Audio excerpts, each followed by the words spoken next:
A very warm and pleasant good evening to everyone present here. आज हम एक ऐसे सामाजिक बुराई पर नाटक करने जा रहे हैं जो सदियों से हमारे समाज को खोखला कर रहा है, दहेज प्रथा।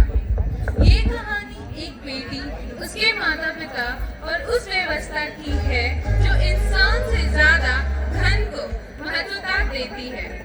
उससे पहले हम आपको अपने पात्रों से मिलाना चाहते हैं। कृष्णा दुल्हन के रूप में नाम नेहा, रुद्र दुल्हे के रूप में नाम गौरव, निहारिका दुल्हन की माँ, शैलेंद्र दुल्हन के पिता, साक्षी दुल्हे की माँ, आदर्श दुल्हे का पिता, मुस्कान दुल्हन की छोटी बहन काव्या, मैं पल्लवी दुल्हन की दोस्त, अभिनव आनंद पंडित के रूप में और आखिर में अमनदीप और आदिरा सहायक पात्र के रूप में। हम आशा करते हैं आपको हमारी प्रस्तुति पसंद आएगी।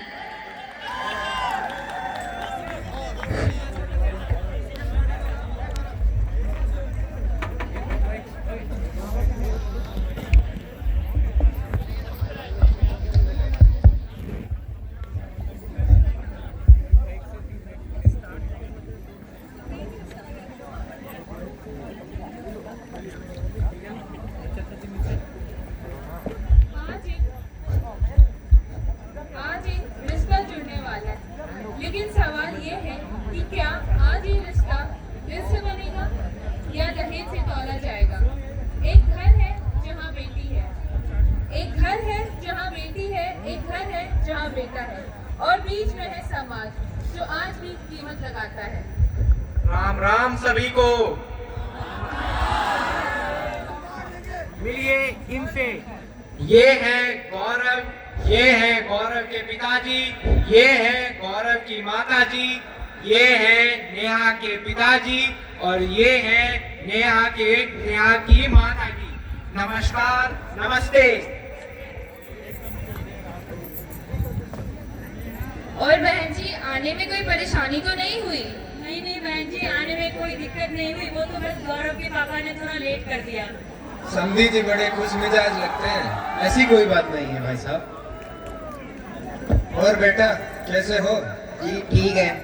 और कहाँ तक पढ़े हो? काफी होशियार है हमारा लड़का, लंदन से इंजीनियरिंग करके आया है। काफी पैसा खर्चे है इस पे। लाखों में एक है हमारा गौरव।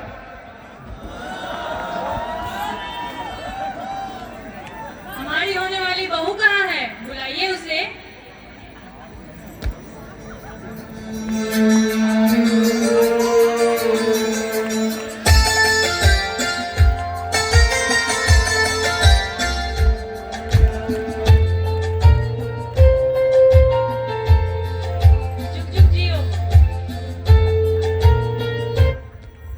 हमारी होने वाली बहू तो काफी सुंदर है।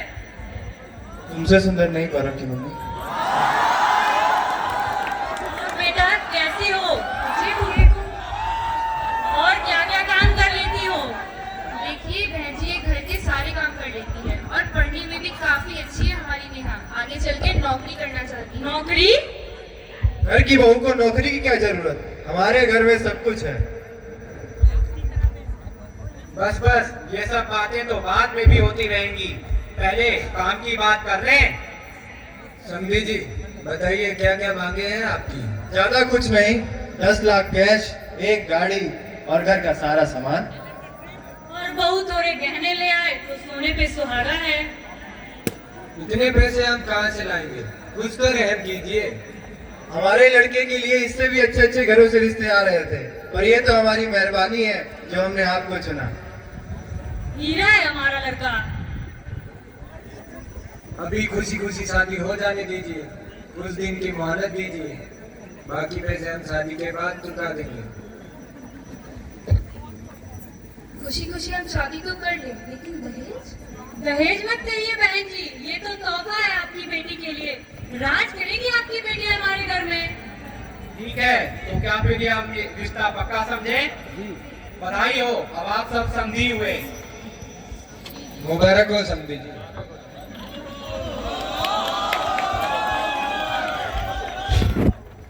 नेहा के माता पिता की आपस में बातचीत होते हुए। आपने शादी के लिए हाँ तो कर दी, लेकिन हम इतने पैसे कहाँ से जुगाड़ करेंगे? अरे अपनी पुश्तैनी जमीन पड़ी है, उसे बेच देंगे और जो पैसा पढ़ाई के लिए रखा था उसे भी इस्तेमाल कर लेंगे। इतने ऊंचे घर का रिश्ता है, इससे बड़ी खुशी की बात और क्या होगी नेहा की मम्मी। जी ठीक है। नेहा की बहन काव्या, नेहा की दोस्त पल्लवी और नेहा की माँ की आपस में बातचीत।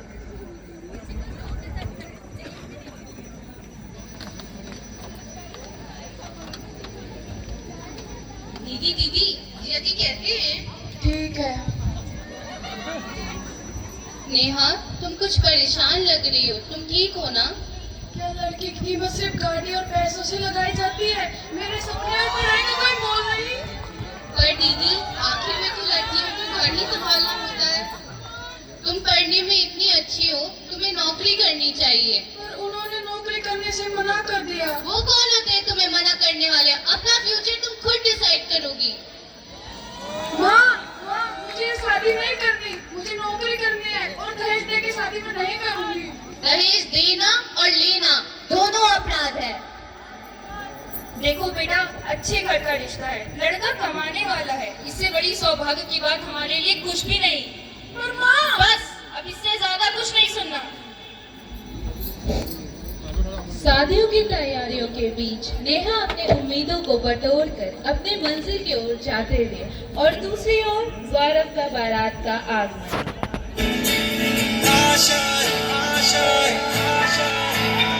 कुछ पाने की हो आस आस, कोई अरमा हो जो खास खास आशाएं, हर कोशिश में हो बार बार करे।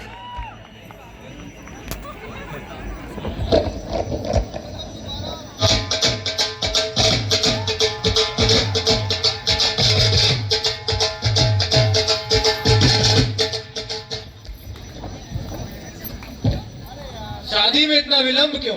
दुल्हन कहाँ है? इज्जत सामान है कि नहीं कुछ? आपकी बेटी ने हमारी नाक कटवा दी है। जी हमें माफ कीजिए, चंद घंटों की मोहलत दे दीजिए। शादी तो आज होके रहेगी, चाहे बड़ी बेटी से हो या छोटी बेटी से। घर की इज्जत को बचाने के लिए गौरव की शादी नेहा की छोटी बहन काव्या से करा दी जाती है।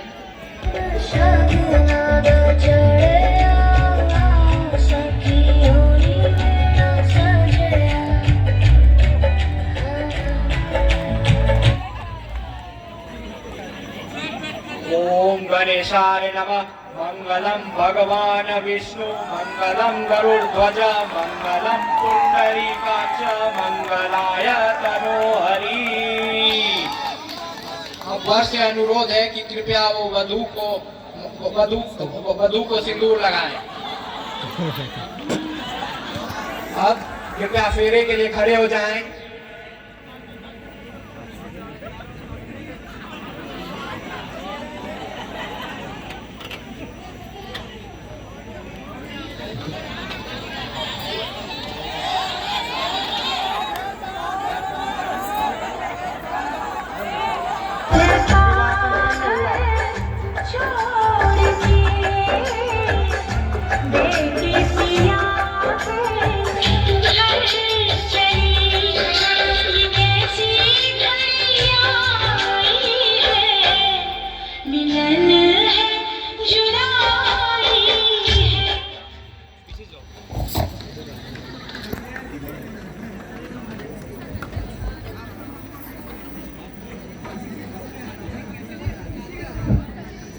शादी के 10 दिन बाद गौरव के घर का दृश्य।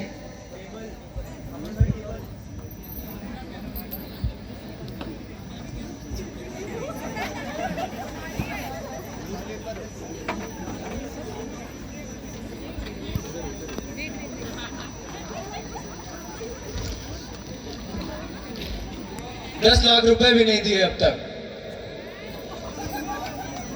चाय बनाना भी नहीं आता, तुम्हारी माँ ने तुम्हें ये भी सिखाकर नहीं भेजा है? माफ कीजिए माँ जी, मुझसे गलती हो गई। और गाड़ी का क्या हुआ? मेरे पापा इतने पैसे नहीं दे सकते। तो शादी से पहले सोचना चाहिए था उन्हें। दहेज देना जिम्मेवारी है उनकी। पर मैम मादी।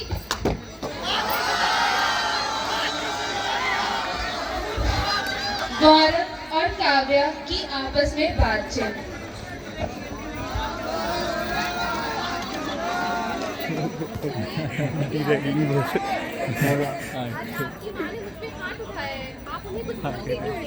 तुमने मेरी माँ के बारे में ऐसा कैसे कहा? वो मेरी माँ है, वो कुछ भी कर सकती है।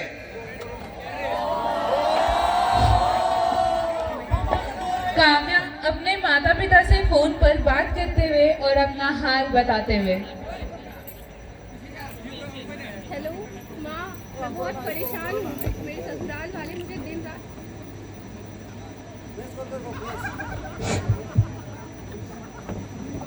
हेलो माँ, मैं बहुत परेशान हूँ। मेरे ससुराल वाले मुझे दिन रात मारते हैं। मुझे दिन रात गाड़ी और पैसों के लिए ताने देते हैं।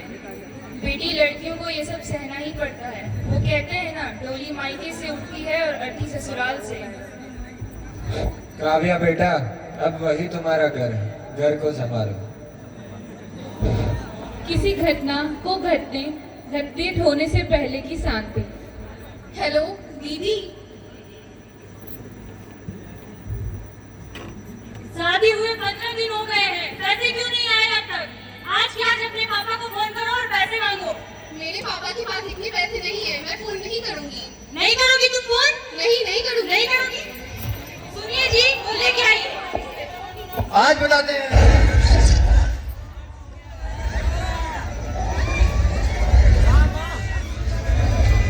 माँ, ये क्या कर दिया आपने? तुम जाओ। पति थी वो मेरी।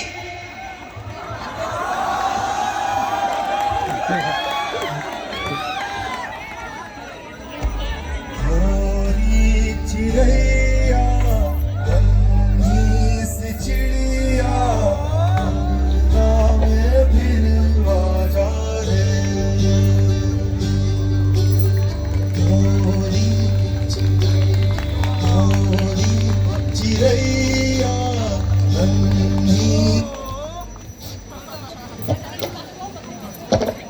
काव्या की बहन आईएएस नेहा की एंट्री होते हुए।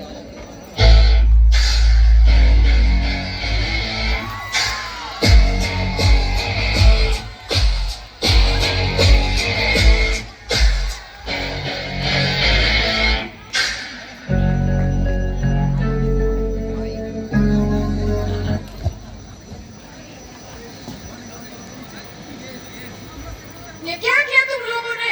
चंद पैसों के लिए एक मासूम की जान ले ली। अगर उस दिन मैं नहीं भागी होती तो मेरा भी वही हाल होता जो मेरी बहन काव्या का हुआ है। ये क्या है तुम जैसी लोगों पर जिन्हें आप भी सिर्फ और सिर्फ पैसों से प्यार है?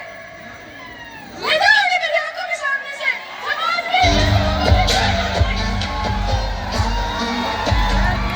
दहेज लेना और देना दोनों पाप है।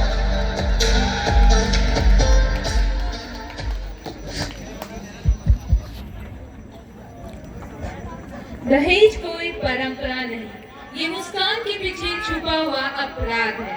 ये सिर्फ समाज के खिलाफ नहीं, भारतीय संविधान के भी खिलाफ है। भारतीय संविधान के अनुच्छेद 14 हर नागरिक को समानता का अधिकार देता है। फिर बेटे और बेटी में फर्क क्यों आज भी बेटी की कीमत लगाई जाती है? पिछले ही साल 6156 लड़कियों ने अपनी जान दहेज के चक्कर में गंवा दी। लगभग 16-17 लड़कियां हर दिन दहेज के चलते अपनी जान गंवा देती है। अगर नेहा के माता पिता ने उसे पढ़ने और अपने पैरों पे खड़े होने दिया होता तो ना ही नेहा भागती और ना ही काव्या का ये हाल होता। आज भी भारत में 30% से ज्यादा लड़कियां एजुकेटेड नहीं है क्योंकि उनके परिवार वाले उन्हें पढ़ने नहीं देते।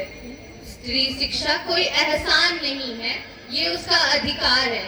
पढ़ी लिखी महिला सिर्फ नौकरी नहीं करती है, वह अन्याय के खिलाफ खड़ी होना सीखती है। लेकिन शिक्षा तब अधूरी रह जाती है जब परिवार और जीवन साथी सहयोगी ना हो। जैसे कि गौरव ने काव्या का साथ नहीं दिया। सच्चा साथी वही है जो आगे बढ़ने से नहीं बराबरी से चलता है। नौकरी करने वाली महिला परंपरा नहीं तोड़ रही, वो सिर्फ बेड़ियां तोड़ रही है। आर्थिक आत्मनिर्भर, सम्मान और सुरक्षा की कुंजी है। दहेज को ना कहिए, बेटियों को हाँ कहिए, क्योंकि जब नारी सशक्त होती है तो राष्ट्र सशक्त होता है। जो पैसे मांगते हैं उन्हें भीख दीजिए, बेटी ना नहीं। धन्यवाद।